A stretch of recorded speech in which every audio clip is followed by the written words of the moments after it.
what's next for Sonic? Based off the post-credit scene, we were introduced to two important characters that should have gotten the big screen treatment way before Shadow. Amy and Metal Sonic. And believe it or not, these two characters share similarities that hold the secret in what Sonic 4's direction is going to take. And trust me, it's not the direction you think I'm going to say. The Sonic 3 post-credits also potentially fixes a big problem that both Amy and Metal Sonic have had throughout the past few decades. And with these problems fixed, We cracked the code on what's to come. to what Sonic 4 is going to end up giving us. Quick, spoilers to Sonic 3 if you have not seen it yet. After Sonic takes up Tails and Knuckles on one final race, he ends up overshooting and ends up in New York State Park, when suddenly a figure with glowing red eyes sneaks up on Sonic and shoots him with a cannon. The metal assassin is too slow.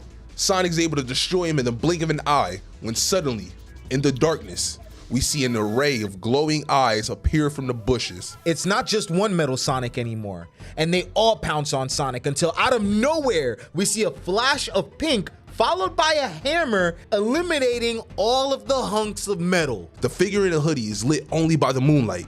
They unsheathe their hoodie, exposing Amy Rose. Yo, and people have no idea how significant this is. These end credits hold more Sonic lore than you might think. And it's also the key to understanding where Sonic 4 is actually headed. Welcome to another episode of Kaylex Encounter, and if you've been here before, Kaylex. It's no coincidence that we see Amy and Metal Sonic together in the end credits for Sonic 3.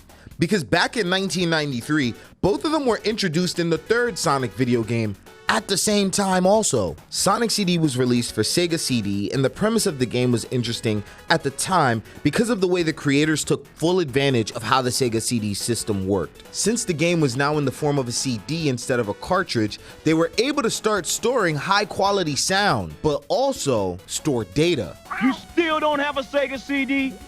What are you waiting for, Nintendo to make one?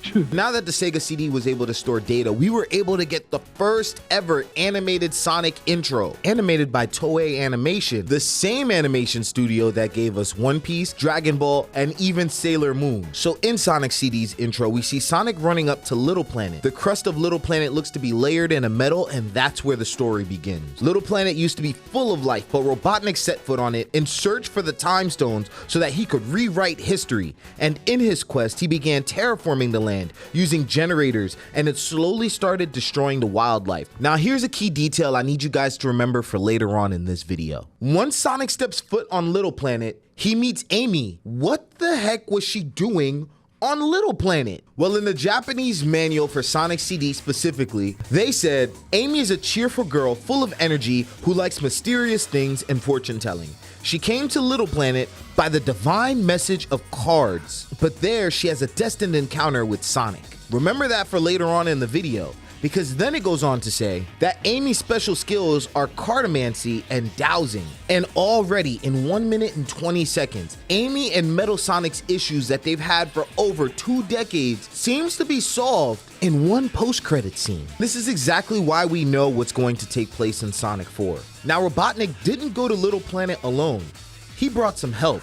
And from out of nowhere, right after meeting Amy for the first time, Metal Sonic bursts through some spikes and he kidnaps Amy. In the Japanese manual, it states, the ultimate robot built by Eggman. His abilities are the same as Sonic's, and what's more, he can put out speeds faster than Sonic in an instant. The premise of the game is to travel to the past and the future to destroy the terraforming generators so that Little Planet doesn't get overrun by machines.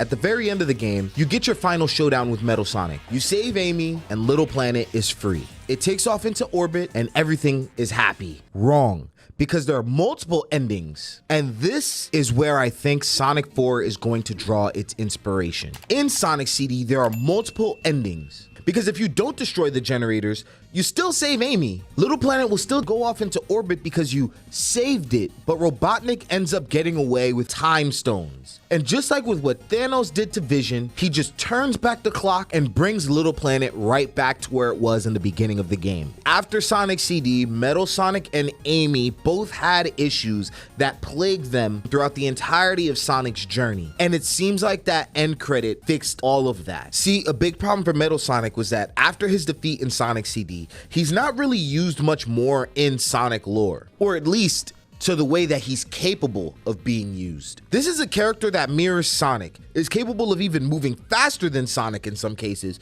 created by his arch enemy. And yet, Sega does nothing with this. One of the last times that we saw Metal Sonic do something cool was in Sonic Heroes, but don't worry, more on that soon. Then there's Amy. While Amy is just a damsel in distress in Sonic CD, in Sonic Adventure goes down her own journey, attempting to reunite a bird with its family. And the story is kind of genius because they do something with Amy that everyone just forgot about and is also the secret that Sonic 4 is holding. I'm gonna jump the gun a little bit here. Pay attention to what Amy is wearing in this end credit scene. A cloak. It might seem like a small detail, but does anyone remember Amy's abilities from earlier in this video? Amy's abilities were cartomancy and dowsing. Amy low-key has magic abilities. Cartomancy is fortune telling by means of playing cards. And then when it comes to dowsing, it's a little bit more vague. Do a little bit of more digging and you see that dowsing also has a spiritual meaning to it.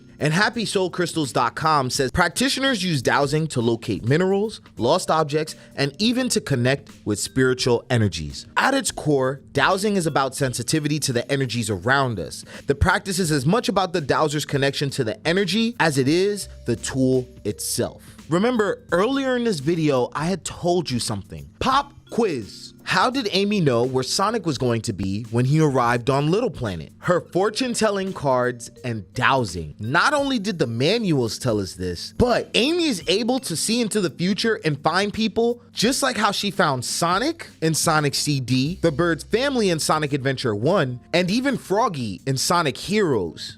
No doubt about it. My heart is never wrong. Amy is a witch.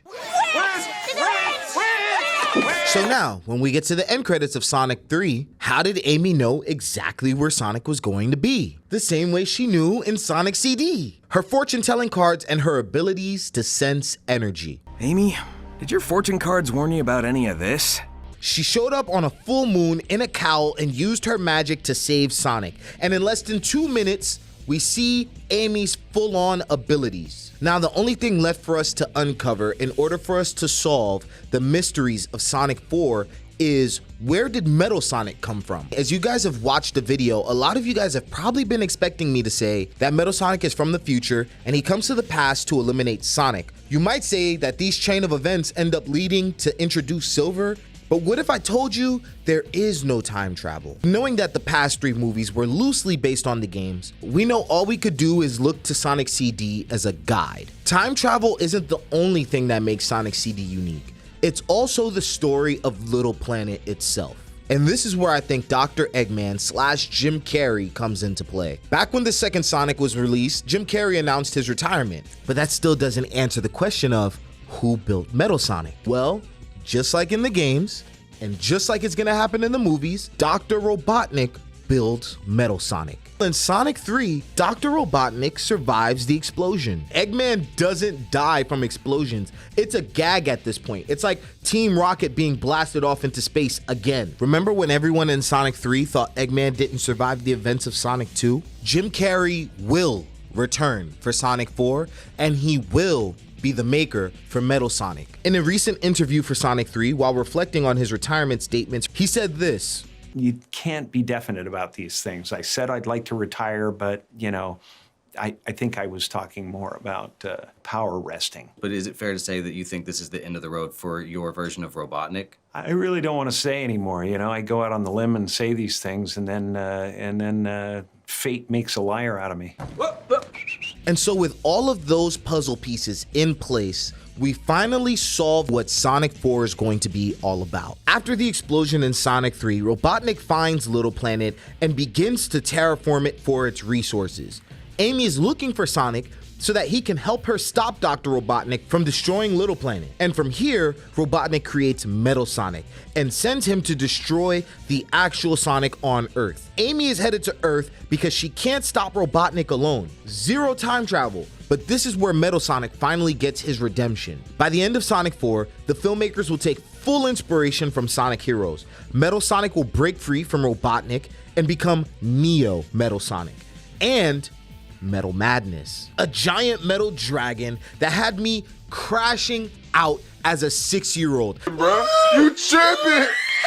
That had to have been one of the most traumatizing missions that I've ever had to play in a Sonic game. It felt impossible to defeat him, and it's up to the entire Sonic team to defeat him. So how does Amy help Sonic take down Metal Madness? More help from new characters. It's likely that the next time we see Knuckles, we'll be introduced to Team Chaotix due to the fact that their first appearance was in 1995 with Knuckles Chaotix, the video game. And then Shadow getting his own show sets up the opportunity for us to meet Rouge the Bat and maybe even Omega. And just like in Sonic Heroes, Team Sonic, Dark, Rose, and Chaotix will have to team up to fight Metal Madness. And that is why Amy appears to Sonic. It's gone on record that the movie producers want these films to feel like Avengers level threats. And there's still so many more stories that they could go through. And in particular, this one does long overdue justice to both Amy and Metal Sonic. So much detail was hidden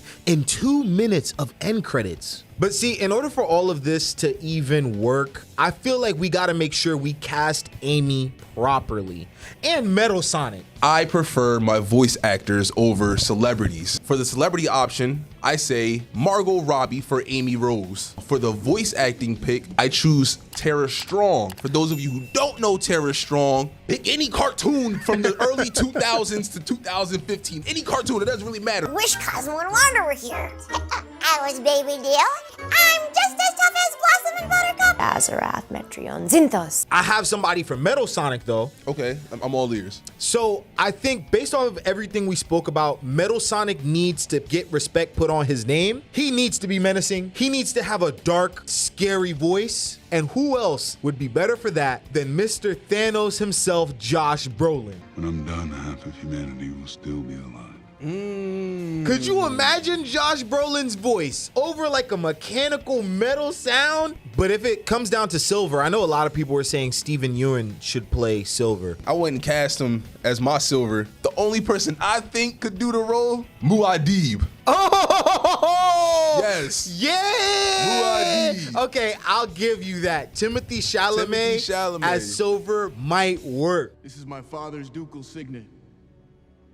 How do you guys feel about the future of Sonic? Did you guys even enjoy Sonic 3? And we'll see you in the next encounter. Peace!